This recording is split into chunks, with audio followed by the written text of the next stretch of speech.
Hi guys, welcome back to my channel. My name is Sanchat. जैसा कि मैंने अपने इंट्रोडक्टरी वीडियो में बताया था that I will be back soon with the first myth, so here I M.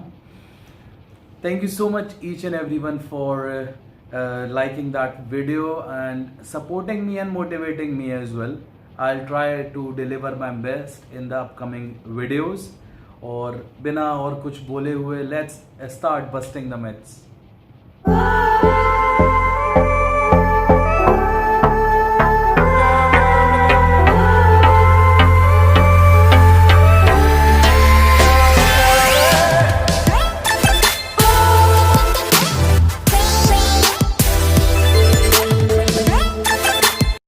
आज का मिथ बहुत ही कॉमन है और ये हमने कभी ना कभी किसी ना किसी से तो सुना ही होगा। शायद बचपन में, शायद अभी भी कभी कभी सुन लेते होंगे। पीपल के पेड़ के बारे में सुना है, पीपल के पेड़ के भूत के बारे में। तो the topic which I have chosen, the myth which I have chosen for today is the same, which is the ghost of people tree. आज भी रूरल एरियाज में अगर बच्चों को डराना होता है तो यही बोला जाता है कि पीपल के पेड़ के पास मत जाना, उसमें भूत रहता है। ये सुन के बच्चे डर भी जाते हैं और उधर जाने की सोचते भी नहीं हैं। मेरे अकॉर्डिंग इस सब बातों का इम्पैक्ट उन बच्चों पर ज़्यादा पड़ता है या उन लोगों पर ज़्यादा पड़ता है जो थोड़ा वीक माइंडसेट के हैं। अब जो थोड़ा स्ट्रॉन्ग है या थोड़ा ब्रेव हैं, वो ऐसे ही बिलीव करने के बजाय उसकी रियलिटी जानने की ज़्यादा कोशिश करते हैं। So let me tell you a short story. अब स्वामी विवेकानंद जी के बारे में हम सब ने सुना होगा, उनका नाम तो कम से कम सुना ही होगा। तो ये बात उनके बचपन की है। अब उनसे भी ये बोला गया था, ये वार्निंग दी गई थी कि आप भाई पीपल के पेड़ के पास मत जाना, वहां तो भूत रहता है। तो थोड़ा उनको यकीन हुआ, लेकिन बिना देखे वो कैसे यकीन कर सकते थे। तो एक दिन बिना किसी को बताए वो रात में पहुंच गए पीपल के पेड़ के पास में। वहां जाके बैठे। कुछ देर बाद उनको भी वही आवाज़ें सुनाई देने लगी जो हर कोई बताता था और जिसकी कहानियाँ पूरे उनके गांव में फैली हुई थी कि पीपल के पेड़ से ऐसी आवाज़ें आती हैं जो किसी को जैसे कोई आपको बुला रहा हो या कोई पुकार रहा हो। ये सब आवाज़ें उनको भी आने लगी, लेकिन वो डर के वहाँ से भागे नहीं, बैठे रहे जस्ट टू चेक कि इसकी सच में रियलिटी क्या है। अगर भूत है तो मैं तो आज भूत देख के जाऊँगा, यही उनके दिमाग में था। अब कुछ देर और बैठे तब उनको ये कंफर्म हो गया कि आवाज़ किसी भूत के बुलाने की नहीं है। ये सिर्फ जब पत्तियां एक दूसरे से टकराती हैं हवा चलते ही, तो ये आवाज़ उसकी है। अब उस तरह की जो पत्तियों की रसलिंग थी वो इतनी ज़्यादा स्ट्रॉन्ग थी कि वो किसी को भी डरा सकती है और अजीब अजीब सा वियर्ड सा म्यूज़िक जनरेट होता था जो किसी को भी डरा सकता था। मतलब अब इस बारे में जब उनको यकीन हो गया, वो घर गए। अगले दिन उन्होंने सबको बताया और लोग बहुत खुश हुए ये सब जान के। दो उनको साइंटिफिक रीजन तब भी नहीं पता था क्योंकि थे तो वो बच्चे ही, लेकिन इतना ज़रूर उनको यकीन था कि मैं बिना सामने देखे या बिना अपनी आंखों से देखे किसी भी चीज़ पे भरोसा तो नहीं करूँगा।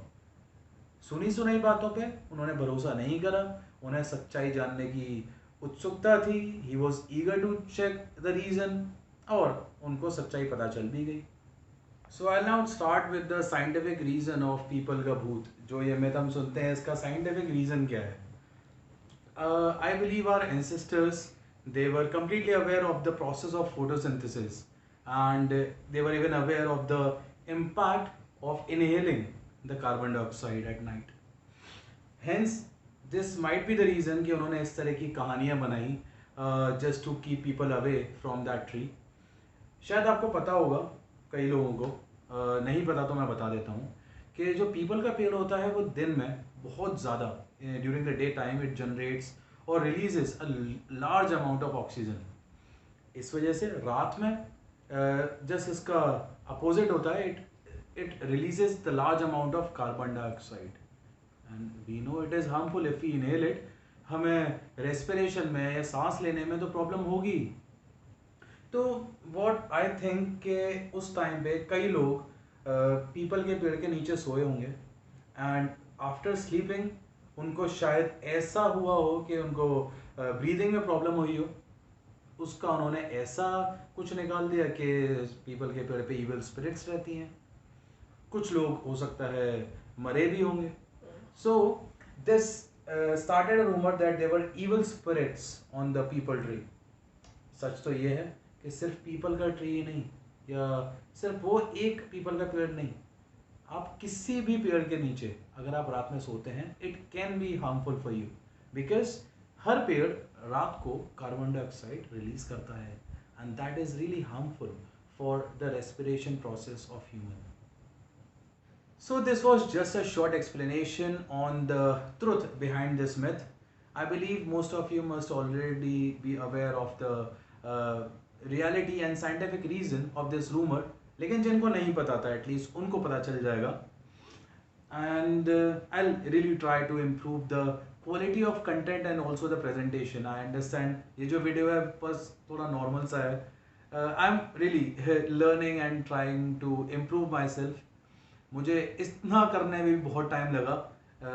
होप धीरे धीरे सीखता जाऊंगा और मेरे वीडियोस बेटर होते जाएंगे. All what I can request you guys is to subscribe my channel, keep supporting me, keep motivating me so that I can do good and I can present good as well to you guys. और आज के लिए सिर्फ इतना ही. Take care and stay safe. Bye bye.